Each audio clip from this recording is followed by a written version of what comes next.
नमस्कार श्रोत्यांनो, book highlights bye अश्विनीमध्ये तुमचं स्वागत आहे. आज आपण एका अत्यंत उपयुक्त पुस्तकाची समरी ऐकणार आहोत, ज्याचं नाव आहे mind management not time management, जे लिहिलं आहे डेव्हिड कॅडवी यांनी. या पुस्तकाचं मुख्य तत्त्व म्हणजे वेळेचं व्यवस्थापन महत्त्वाचं नाही, पण मनाचं व्यवस्थापन करणं खूप गरजेचं आहे. आपल्याला सतत सांगितलं जातं की वेळेचं व्यवस्थापन आपण करायला हवं, पण वेळेचं व्यवस्थापन खरं म्हणजे काय आहे? लेखक म्हणतात की आपण वेळेचा विचार जास्त करतो, पण आपण कधी विचार केलाय का की मनाचं व्यवस्थापन जास्त महत्त्वाचं आहे? कारण वेळेचा वापर आपण सगळे सारखाच करतो, पण मनाचा वापर आपण कसा करतो यावरच आपली उत्पादकता अवलंबून असते. समजा तुमच्याकडे एखादं महत्त्वाचं काम करण्यासाठी 2 तास आहे.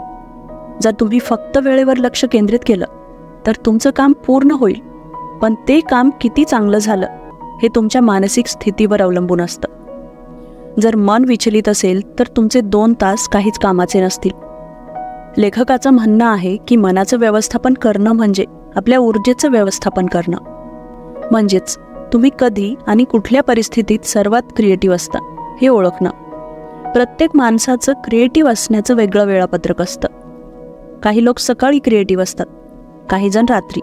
तुम्ही कधी जास्त फोकस्ड आणि उत्साही असता ते ओळखून त्या वेळेतच तुमची महत्त्वाची कामं तुम्ही करायला हवीत. लेखक सांगतात की ज्यावेळी आपण मानसिकदृष्ट्या सर्वात जास्त सक्रिय असतो त्यावेळी आपल्या सर्वात महत्त्वाच्या कामांना आपण प्राधान्य द्यायला हवं. यासाठी काही पद्धती वापरता येतील. पहिली पद्धत म्हणजे पोमोडोरो टेक्निक. ही खूप सोपी आणि प्रभावी पद्धत आहे. यामध्ये तुम्हाला 25 मिनिटांसाठी एखाद्या कामावर लक्ष केंद्रित करायचं असतं आणि मग 5 मिनिटांचा ब्रेक घ्यायचा असतो. अशा प्रकारे तुम्ही वेळेच्या ठराविक टप्प्यात मनाला आराम देऊन काम करू शकता.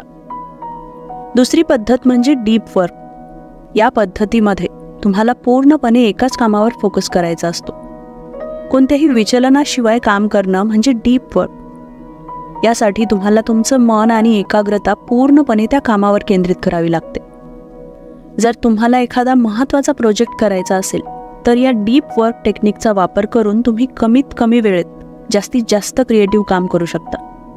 लेखक म्हणतात की आपली मानसिक अवस्था सतत बदलत असते. काही वेळा आपण खूप प्रेरित असतो तर काही वेळा कंटाळलेली असतो. यामुळेच आपण आपल्या मानसिक अवस्थेनुसार कामाची योजना आखली पाहिजे. आपली एक मानसिक अवस्था म्हणजे फ्लो स्टेट. जेव्हा आपण कामात पूर्णपणे गुंततो तेव्हा आपण फ्लो स्टेटमध्ये असतो. हा तो क्षण असतो जेव्हा वेळेचं भान आपल्याला राहत नाही आणि काम अगदी सहज होतं. दुसरी अवस्था म्हणजे लो एनर्जी स्टेट. कधी कधी मन खूप थकलेलं किंवा ऊर्जाहीन असतं. अशा वेळी ताण न घेता साधी आणि नियमित कामं करणं गरजेचं असतं. जसं की डोकं जास्त वापरायची गरज नसलेली कामं करणं. समजा तुम्हाला लेखन करायचंय आणि तुम्ही फ्लो स्टेटमध्ये असाल तर तुम्ही कमीत कमी वेळेत जास्तीत जास्त चांगलं काम करू शकाल. लेखक सांगतात की क्रिएटिव्हिटी हे काही ठरवून येणारं काम नाही.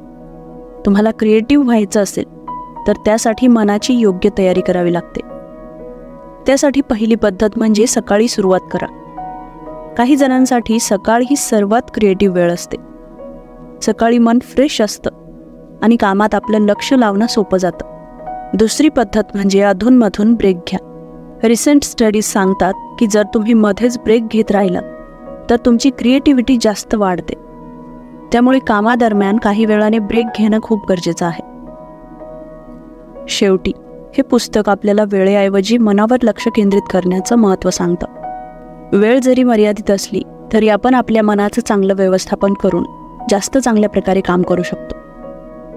आपल्या ऊर्जेचं व्यवस्थापन केलं तर वेळेचं व्यवस्थापन आपोआपच होईल. Mind management not time management. या पुस्तकाच्या समरीतून शिकलेल्या या गोष्टी तुम्हाला कशा वाटल्या?